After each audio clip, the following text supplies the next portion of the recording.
செய்திச் சுருக்கம். வணிக சிலிண்டர் விலை ரூபாய் 46 உயர்வு. ஈரான் மீது அமெரிக்கா தாக்குதல் நடத்தியதால் ஹார்முஸ் ஜலசந்தியை ஈரான் மூடியது. இதனால் கச்சா எண்ணெய், சமையல் கேஸ் சிலிண்டர் கிடைப்பதில் சிக்கல் நீடிக்கிறது. இதன் தாக்கம் இந்தியாவிலும் கடுமையாக எதிரொலிக்கிறது. தட்டுப்பாட்டை சமாளிக்க 19 கிலோ எடை கொண்ட வணிக சிலிண்டர் விநியோகத்தை முதலில் குறைத்தது. வணிக சிலிண்டர் விநியோகத்தை எண்ணெய் நிறுவனங்கள் தற்போது சற்று அதிகரித்தாலும் இன்னும் தட்டுப்பாடு ஏற்படுகிறது. அடிக்கடி விலை உயர்த்தப்படுவதால் ஹோட்டல்கள் மற்றும் டீ கடைகளில் உணவுப் பொருட்களின் விலை உயர்த்தப்பட்டது. ஒவ்வொரு மாதமும் முதல் தேதியில் எண்ணெய் நிறுவனங்கள் சிலிண்டர் விலையை நிர்ணயம் செய்து வரும் நிலையில் இன்றும் வணிக சிலிண்டர் விலை உயர்த்தப்பட்டுள்ளது. சென்னையில் வணிக சிலிண்டர் விலை ரூபாய் 46 உயர்ந்து 3283 ரூபாய்க்கு விற்பனை செய்யப்படுகிறது. வீட்டு உபயோக சிலிண்டர் விலை மாற்றமின்றி 928.50 ரூபாய்க்கு விற்பனையாகிறது.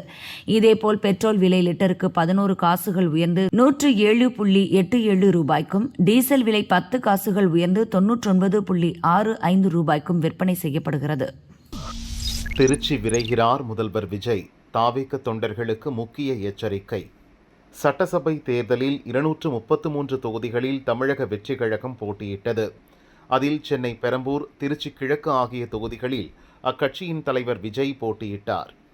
இரு தொகுதிகளிலும் விஜய் வெற்றி பெற்ற நிலையில் திருச்சி கிழக்கு தொகுதி எம்எல்ஏ பதவியை ராஜினாமா செய்தார். இந்நிலையில் திருச்சி கிழக்கு தொகுதி மக்களுக்கு நன்றி தெரிவிக்க முதல்வர் விஜய் இன்று நேரில் செல்ல உள்ளார்.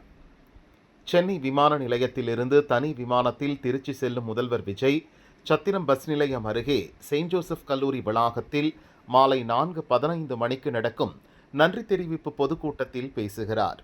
இந்த பொதுக்கூட்டத்தில் QR குறியீட்டுடன் கூடிய நுழைவுச்சீட்டு வழங்கப்பட்டுள்ள 5000 பேர் மட்டும் அனுமதிக்கப்படுவர். மற்றவர்கள் கூட்டத்திற்கு வரவேண்டாம் என தாவேக தலைமை அறிவித்துள்ளது. பாதுகாப்பு கருதி கர்ப்பிணி பெண்கள், சிறுவர் சிறுமியர், பள்ளி மாணவ மாணவியர், மூத்த குடிமக்கள், மாற்றுத்திறனாளிகள், உடல்நலம் குன்றியவர்களுக்கு நிகழ்ச்சியில் கலந்து கொள்வதற்கான QR குறியீட்டு அனுமதி சீட்டு வழங்கப்படவில்லை. காவல்துறையின் வழிகாட்டுதலின்படி பங்கேற்பாளர்கள் தங்களது வாகனங்களை நிறுத்தும் போது அதற்கென ஒதுக்கப்பட்ட இடத்தில் மட்டுமே போக்குவரத்திற்கு இடையூறு ஏற்படாதவாறு நிறுத்த வேண்டும். QR குறியீடு அனுமதி சீட்டு வழங்கப்பட்டு நிகழ்ச்சியில் கலந்து கொள்பவர்களுக்கு குடிநீர், மருத்துவ வசதி உள்ளிட்ட அடிப்படை வசதிகள் ஏற்பாடு செய்யப்பட்டுள்ளன. அனுமதி சீட்டு இல்லாத தொண்டர்கள் மற்றும் பொதுமக்கள் கண்டிப்பாக அனுமதிக்கப்பட மாட்டார்கள். அதேபோல் முதல்வர் விஜயின் வாகனத்தை தொண்டர்கள் யாரும் பின்தொடர வேண்டாம் என அறிவுறுத்தப்பட்டுள்ளது. இதற்கிடையே முதல்வர் விஜய் வருகையை முன்னிட்டு பாதுகாப்பு காரணம் கருதி இன்று திருச்சி மாநகரில் ட்ரோன்கள் பறக்க கலெக்டர் பிரதீக் தயாள் தடை விதித்துள்ளார்.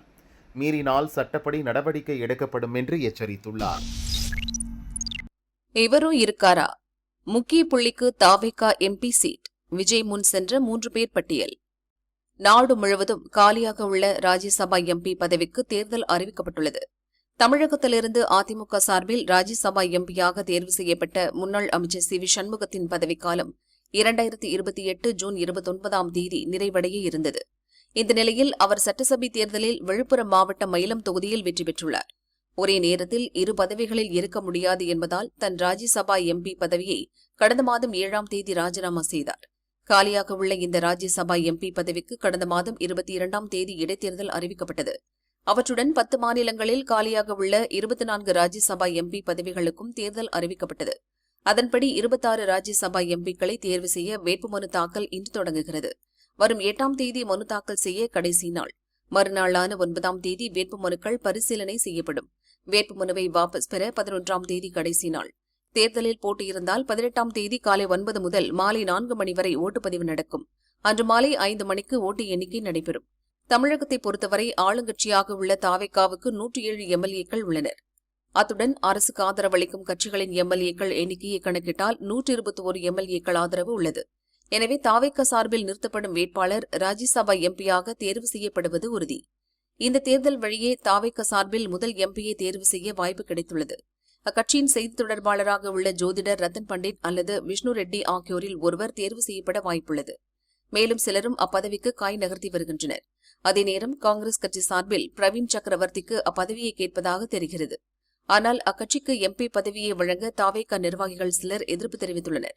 எனவே விஜய் என்ன முடிவெடுக்கப் போகிறார் என்பது அனைத்து தரப்பினரிடமும் எதிர்பார்ப்பை ஏற்படுத்தியுள்ளது.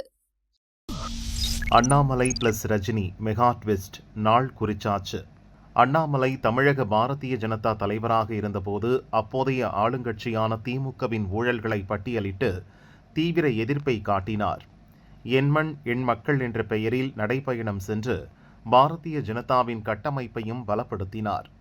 திமுகவுக்கு சிம்ம சொப்பனமாக திகழ்ந்தார். அவருக்கென தனி ஆதரவாளர்களும் உருவாகினர். மாநில தலைவர் பதவியிலிருந்து அண்ணாமலை விடுவிக்கப்பட்ட பின் பாரதிய ஜனதா தரப்பில் அவருக்கு புதிய பதவி எதுவும் வழங்கப்படவில்லை. அவரது ஆதரவாளர்களுக்கும் வாய்ப்பு மறுக்கப்பட்டது. இதனால் அதிருப்தியில் இருந்த அண்ணாமலை நடந்து முடிந்த சட்டசபை தேர்தலில் பாரதிய ஜனதா படுதோல்வி அடைந்துள்ளதால் தனி கட்சி தொடங்க முடிவு செய்திருப்பதாக கூறப்படுகிறது.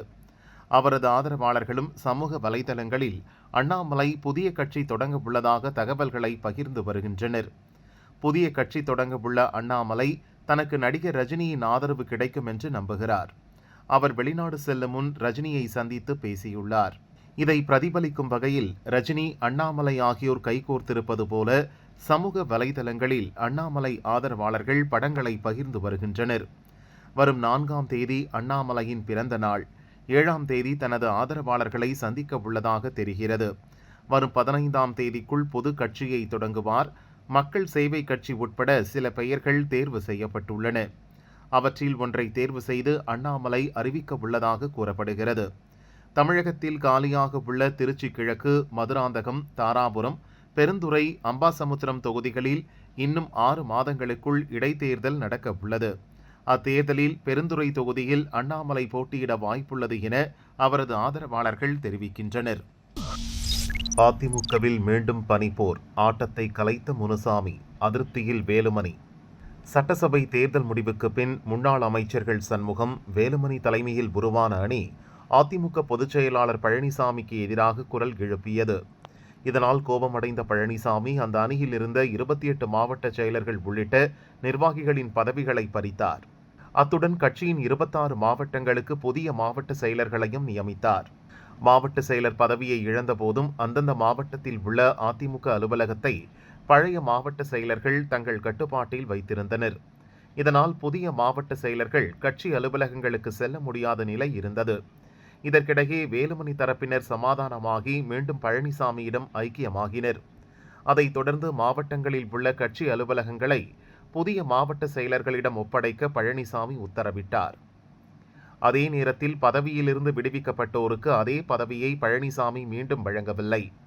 இந்நிலையில் வேலுமணி வகித்த தலைமை நிலைய செயலர் பதவிக்கும் விஸ்வநாதனின் துணை பொதுச் செயலர் பதவிக்கும் கட்சியின் மூத்த நிர்வாகிகளிடையே கடும் போட்டி ஏற்பட்டுள்ளது.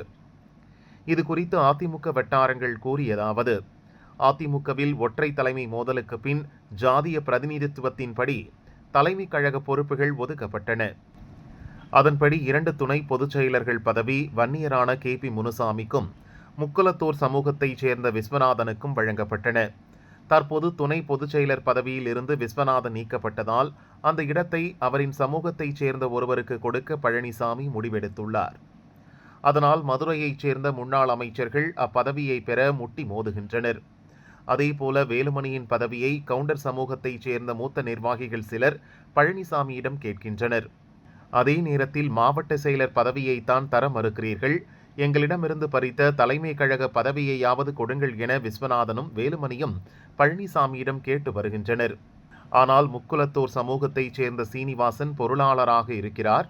அந்த சமூகத்துக்கான பிரதிநிதியாக அவர் மட்டும் போதும். என் சமூகத்துக்கு நான் இருக்கிறேன், கவுண்டர் சமூகத்துக்கு நீங்கள் இருக்கிறீர்கள். அதிமுகவில் தமிழகத்தின் 3 பெரிய சமூகத்துக்கு பிரதிநிதித்துவம் கிடைத்துவிட்டது. எனவே விஸ்வநாதன் இடத்துக்கும் வேலுமணியிடம் இருந்த தலைமை நிலைய செயலர் பதவிக்கும் புதிய ஆட்கள் போட வேண்டிய அவசியமில்லை. அப்படி அவசியம் ஏற்பட்டால் வேறு சமூகத்தைச் சேர்ந்தவர்களுக்கு கொடுக்கலாம்.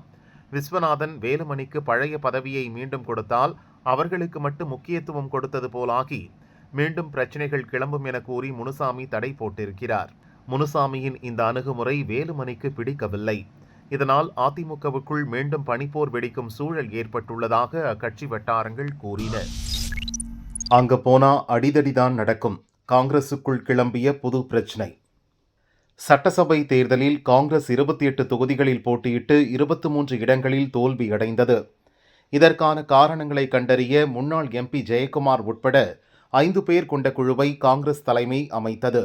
முதற்கட்டமாக தென்சென்னை மாவட்ட நிர்வாகிகளிடம் கருத்து கேட்கப்படுகிறது. காங்கிரஸ் வேட்பாளர்கள் போட்டியிட்டு தோல்வியடைந்த 23 தொகுதிகளில் மட்டும் இந்த குழு கருத்து கேட்க வேண்டும் என அக்கட்சியினர் விரும்புகின்றனர். ஆனால் தமிழகத்தில் உள்ள 234 தொகுதிகளிலும் கருத்து கேட்க ஐவர் குழு தரப்பில் விருப்பம் தெரிவிக்கப்பட்டுள்ளது. இது குறித்து காங்கிரஸ் நிர்வாகிகள் கூறியதாவது: சட்டசபை தேர்தலில் காங்கிரஸ் தோல்வியடைந்த 23 தொகுதிகளில் மட்டும் கருத்து கேட்பு கூட்டத்தை நடத்தலாம். மற்ற தொகுதிகளில் கூட்டம் நடத்துவதால் உட்கட்சி கோஷ்டி பூசல் வெடித்து அடிதடி சம்பவம் அரங்கேறுகிறது. ஐவர் குழு 234 தொகுதிகளுக்கும் செல்ல வாகனங்களுக்கு பெட்ரோல் செலவு, சத்தியமூர்த்தி பவனில் தனி அறை போன்ற வசதிகளை கட்சி தலைமையிடம் கோரியுள்ளது. இதனால் ஐவர் குழுவுக்கு கட்சிக்குள் எதிர்ப்பு கிளம்பியுள்ளது என்று அவர்கள் கூறினர். திருச்செந்தூர் கோயிலில் இன்னும் அதிரடி இருக்கு, அதிகாரிகளை கூண்டோடு தூக்கியடிக்க முடிவு. திருச்செந்தூர் முருகன் கோயிலுக்கு வரும் பக்தர்களின் எண்ணிக்கை நாளுக்கு நாள் அதிகரித்து வருகிறது. பொது தரிசனம், 100 ரூபாய் கட்டண தரிசனம் மற்றும் முதியோருக்கான தரிசனம் என 3 வரிசைகளில் பக்தர்கள் அனுமதிக்கப்படுவது வழக்கம். ஆனால் அர்ச்சகர்கள், அதிகாரிகள், பாதுகாப்பு பணியாளர்கள் கூட்டாக சேர்ந்து பக்தர்களிடம் பணம் பெற்று தரிசனத்திற்கு குறுக்கு வழியில் அனுப்புவதாக தொடர்ந்து குற்றச்சாட்டுகள் எழுந்தன. ஆட்சி மாற்றத்திற்கு பின் அறநிலையத்துறை அமைச்சர் ரமேஷ் மே 29 திருச்செந்தூர் கோயிலில் மாஸ்க் அணிந்தபடி திடீரென ஆய்வு செய்தார். அப்போது தரிசனத்திற்கு பணம் வாங்கிய அர்ச்சகர் ஐயப்பன், அவருக்கு உடந்தையாக இருந்த பாதுகாப்பு பணியாளர்கள் கருப்பசாமி, தோப்பு ஆகியோர் மீது நடவடிக்கை எடுக்க அவர் உத்தரவிட்டார். தொடர்ந்து கோயிலில் பூஜை செய்ய அர்ச்சகர் ஐயப்பனுக்கு தடை விதிக்கப்பட்டது. பாதுகாப்பு பணியாளர்கள் இருவரும் பணி நீக்கம் செய்யப்பட்டனர். இந்த விவகாரத்தில் அமைச்சர் விதிமுறையை மீறி செயல்பட்டதாக திமுக முன்னாள் அமைச்சரான எம்எல்ஏ அனிதா ராதாகிருஷ்ணன் கண்டன அறிக்கை வெளியிட்டிருந்தார். அதற்கு சமூக வலைதளத்தில் பதிலளித்த அமைச்சர் ரமேஷ், மக்களை சுரண்டி பிழைப்பது யாராக இருந்தாலும் ஜாதி மத பாகுபாடின்றி நடவடிக்கை எடுக்கப்படும். கோயிலில் பல முறைகேடுகள் நடந்து வருவதை கொண்டு வருவேன் என தெரிவித்திருந்தார். இந்த விவகாரம் குறித்து கோயில் அதிகாரிகள் சிலர் கூறியதாவது: அர்ச்சகர்கள் பக்தர்களிடம் பணம் பெற்று குறுக்கு வழியில் தரிசனத்திற்கு அழைத்துச் செல்லும் செயல் பல ஆண்டுகளாக நடந்து வருகிறது. அர்ச்சகர்களுடன் கூட்டு சேர்ந்து அவர்களுக்கு கிடைக்கும் தொகையை உயரதிகாரிகளும் பங்கு போடும் நிலை உள்ளது. 100 ரூபாய் கட்டணத்தில் நடந்த முறைகேடு போன்று கோயிலுக்கு சொந்தமான கடைகளில் வாடகை வசூலிப்பது, சொத்துக்களுக்கு வாடகை நிர்ணயம் செய்வது, ஆக்கிரமிப்புகளை கண்டுகொள்ளாமல் அதிகாரிகள் சிலர் வருவாய் இழப்பை ஏற்படுத்தும் வகையில் செயல்பட்டு வருகின்றனர். உள்ளூர் அமைச்சராக இருந்த அனிதா ராதாகிருஷ்ணனின் ஆதரவோடு இவ்வளவு நாட்களும் அவர்கள் செயல்பட்டு வந்தனர். இது தொடர்பான முழு விவரத்தையும் ஆய்வின் போது அமைச்சர் ரமேஷ் சேகரித்துள்ளார். விதிமுறை மீறலுக்கு உடந்தையாக இருந்தவர்களுக்கு துணையாக இருந்த அதிகாரிகள் கூண்டோடு இன்னும் ஓரிரு நாட்களில் இடமாற்றம் செய்யப்பட உள்ளனர் என்று கூறினர். விராட் கோலி அதிரடி ஆட்டம், பெங்களூரு மீண்டும் சாம்பியன். பிரீமியர் கிரிக்கெட் லீக் தொடரின் இறுதிப் போட்டிக்கு நடப்பு சாம்பியன் பெங்களூரு, குஜராத் அணிகள் தகுதி பெற்றன. அகமதாபாத் மோடி மைதானத்தில் நேற்று இறுதிப் போட்டி நடந்தது. டாஸ் வென்ற பெங்களூரு கேப்டன் ரஜத் படிதார் பவுலிங் தேர்வு செய்தார். அதன்படி குஜராத் அணி முதலில் பேட்டிங் செய்தது. குஜராத் அணிக்கு ஆரம்பமே அதிர்ச்சி காத்திருந்தது. கேப்டன் சுப்மன் கில் 10 ரன்னிலும், சாய் சுதர்சன் 12 ரன்னிலும் அவுட் ஆகினர். அடுத்து வந்த நிஷாந்த் 20 ரன்களும், பட்லர் 19 ரன்களும் எடுத்து நடையை கட்டினர். அடுத்து வந்த வீரர்களும் சொற்ப ரன்களில் அவுட் ஆகினர். தனி நபராக போராடிய தமிழகத்தின் வாஷிங்டன் சுந்தர் 37 பந்தில் அரை சதம் எட்டினார். குஜராத் அணி 20 ஓவர்களில் 8 விக்கெட் இழப்பிற்கு 155 ரன்கள் எடுத்தது. வாஷிங்டன் 50 ரன்களுடன் அவுட் ஆகாமல் இருந்தார். சுலப இலக்கை துரத்திய பெங்களூரு அணிக்கு விராட் கோலி, வெங்கடேஷ் ஐயர் அதிரடி துவக்கம் தந்தனர். வெங்கடேஷ் ஐயர் 16 பந்துகளில் 32 ரன்கள் எடுத்து அவுட் ஆனார். அடுத்து வந்த Devdutt Padikkal 1, captain Rajat Patidar 15, Tim David 24, Krunal Pandya 1 ரன்னிலும் அவுட் ஆகினர். ஒரு பக்கம் நங்கூரமாக நிலைத்து நின்ற விராட் கோலி 25 பந்தில் அரை சதத்தை கடந்தார். பெங்களூரு அணி 18 ஓவரில் 5 விக்கெட் இழப்பிற்கு 151 ரன்கள் எடுத்து வெற்றியை உறுதி செய்தது. கோலி 42 பந்துகளில் 75 ரன்களும், ஜிதேஷ் சர்மா 11 ரன்களும் எடுத்து அவுட் ஆகாமல் இருந்தனர். விராட் கோலி ஆட்ட நாயகன் விருதை வென்றார். கடந்த ஆண்டும் கோப்பையை வென்ற பெங்களூரு அணி இந்த முறையும் சாம்பியன் பட்டத்தை தட்டிச் சென்றது. சென்னை, மும்பைக்கு பிறகு தொடர்ச்சியாக 2 முறை கோப்பை வென்ற அணி என்ற பெருமையை பெங்களூரு அணி பெற்றது. கோப்பை வென்றதால் பெங்களூரு ரசிகர்கள் பட்டாசு வெடித்து கொண்டாட்டத்தில் ஈடுபட்டனர்.